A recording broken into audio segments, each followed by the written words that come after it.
رسول الله مبارک ته الله فرمایلی په دې آیتونو کې ویلې پیغمبره د مکې د مشرکانو کافرانو ته ووایه چې دا کم مشرکان کم کافران چې د بوتانو عبادت کوي نو دوی ته ووایه پیغمبره چې د ستاسو دا خدایان ستاسو دا بوتان دا هیڅ نشي کولی او د دې بوتانو د دې متعلق الله تعالی په نور آیتونو کې داسې بیان کړی دی الله وی دا بوتان دی هیڅ نشي کولی که د دې د پاسه مچ کینی نو د ځان نه څه دی مچ هم نشي شړلی او که مچ د دې نه څه شی وتښتی نو دې ته هغه بیا څه دی نشي اخیستلی نو الله جل شانه رسول الله مبارک ته وی چې پیغمبره د خلکو ته ووایه د مکې د مشرکانو ته وی تاسو چې د کوم خدایانو عبادت کوئ د کوم بوتانو عبادت کوئ نو دا نه تاسو له ضرر در رسولی شي نه تاسو ته نفع در رسولی شي بلکې د ستاسو د پاره به د تباهۍ ذریعه ګرځېږي او رسول الله مبارک ته الله وی چې ته ورته ووایې پیغمبره چې موږ د هغې ذات عبادت کوو چې کوم ذات سخر لکم البحر چې تابع کړی د ستاسو دپاره دریاب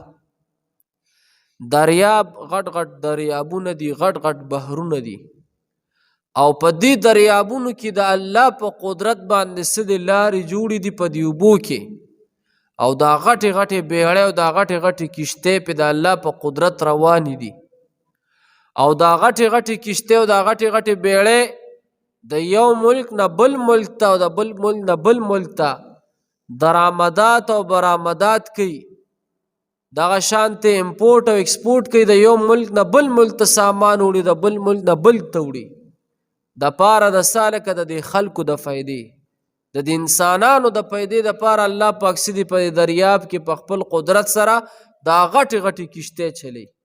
دا د الله قدرتونه دي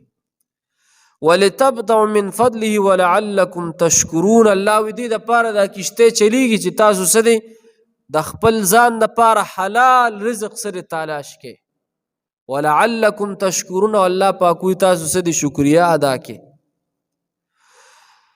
بیا ورپسې دا بل آیات کریمه قل للذین آمنوا یغفروا للذین نو دا آیات کریمه د حضرت عمر فاروق رضی الله تعالی عنہ متعلق سره نازل شوی حضرت عمر فاروق رضی الله تعالی عنہ دا سه روانو په یو لار باندې نو یو مشرک راغی عمر فاروق رضی الله تعالی عنہ ته کنځل وکړي حضرت عمر فاروق رضی الله تعالی عنہ خو ډیر جلالی سړیو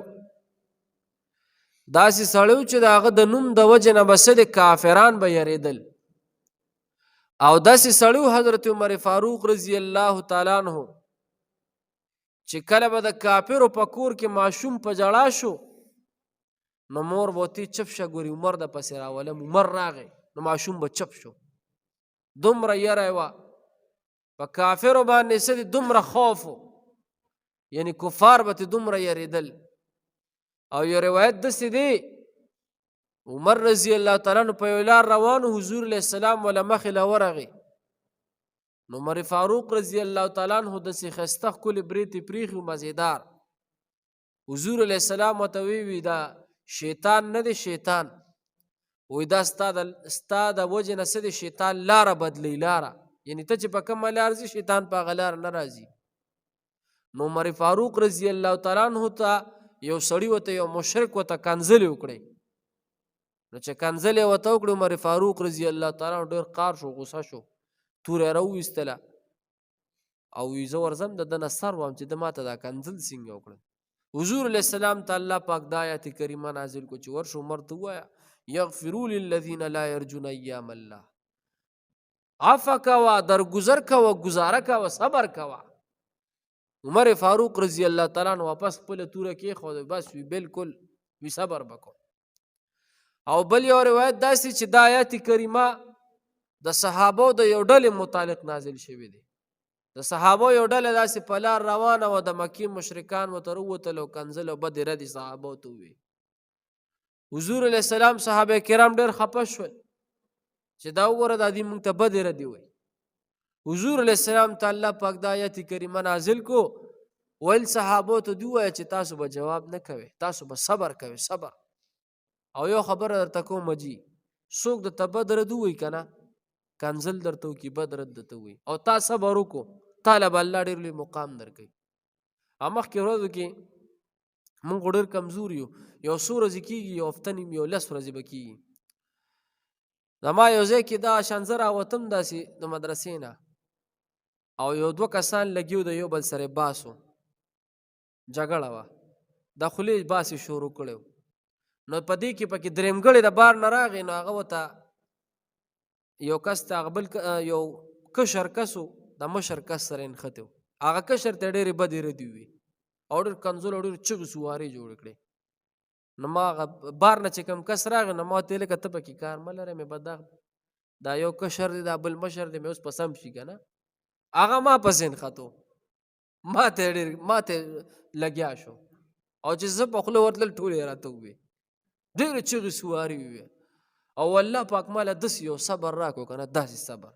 چې زه حیران ځان ته یم چې دا ماله دونه قار راځي او خدای پاک صبر راکړو. خو څه کېدل زما مدرسه کې هم شاګردان مې ټول چې وکتل چې دا خو مولي صاحب سره دا سړی ټولو را منډه کې یو وي وښو بل وي ما د خدای خاطرو کې ماله کار مه ګورئ دا یو ټکي سبق ته تخیم ماله کار مه ګورئ دا څه کوئ بچ هغه سوی وي مې زما نه مشر دی مې وی بس دا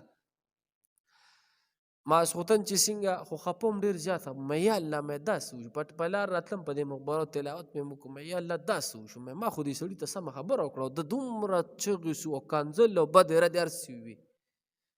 راتلم داسې جمعات ته م رالم بس بیخي مې طبیعت داسې وم یا الله داسې وشو ماسخوتن ناوخته ټیم کې ټلیفون راغی سړی وایي زه معافي غواړم او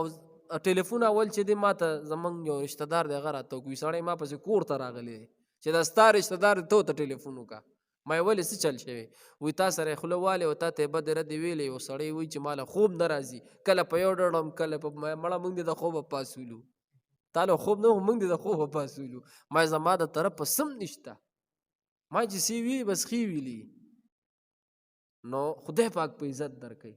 بیا چې په سبا زه لاړم مدرسې ته هغه سړی ما ته په انتظار ولاړو نو ما نه موټرسایکل هم واغستو دا لاسونه م ښکلوو مړه سم چای مې هم تیاره کړ دا مې ما وی ګوره خدای پاک په عزت درکوي. هسې مې هغه حدیث ته سوچ لاړو مې من تواضع لله رفعه الله څوک چې د الله دپاره عاجزي وکړي الله پاک په تا له څه عزت درکوي. نو هسې مې دې دپاره تاسو ته وي که په معاشره کې تا ته څوک بدې ردې وي کنځل وینا وکړي که نه او ته په حق الله به تا له څه دی ګورې کامیابي درکوي الله به دې نه خرابوي الله به دې بلکل نه خرابوي. نن هم چې زه لاړم مدرسې ته هغه سړي زما نه د لاس نه موټرسایکل واغستو ویزې د لودرومه شاګردانو ما ته وي خدای پاک عزت ورکوي دا همغه سړی دی وي تا وي مې ښه ده چې موالې نه مې ځان له انکار کتو نو حضور علیه السلام صحابو ته وایي چې تاسو سره چې څوک بد رد وکړي نو تاسو ورته بخښنه کوئ عفو ورته کوئ درګذر ورته کوئ او الله دې موږ تاسو ټولو کې دا صفات پیدا کړي د صحابو دا ښکلي صفتونه دا دې الله موږ کې پیدا کړي او الله دې موږ له صبر راکړي صبر. ګورئ جي سبق ته الله الذي سخر لكم البحر الله ذات چې تابع کړی دي ستاسو دپاره دریاب لتجري الفلك فيه بأمره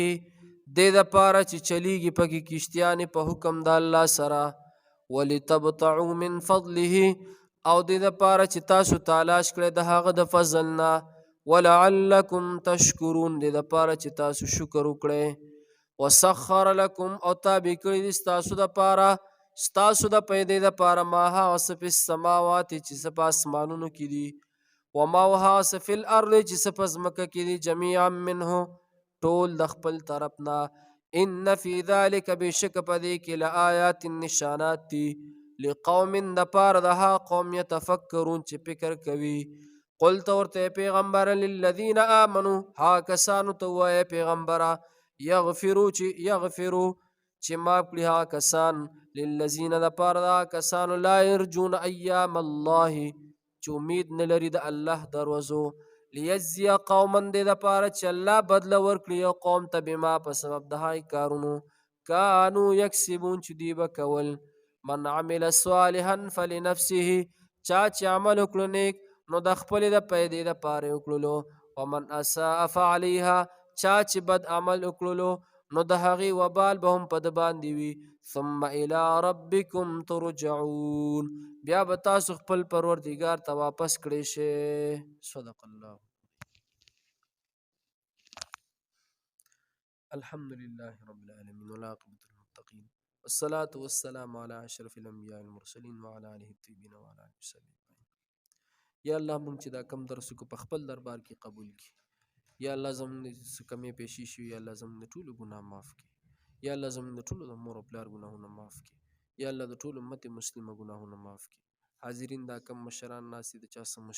مشکلات ختم کړي. چا څه پریشانۍ ختم کړي. یا الله زموږ د ټولو حامی او ناصر شي. یا الله زموږ د ټولو مددگار شي. اللهم حسن مرادنا ويسر امورنا بجاه حبيبك ونبيك ورسولك وصلى الله تعالى على خير الخلق محمد وعلى اله وسلم.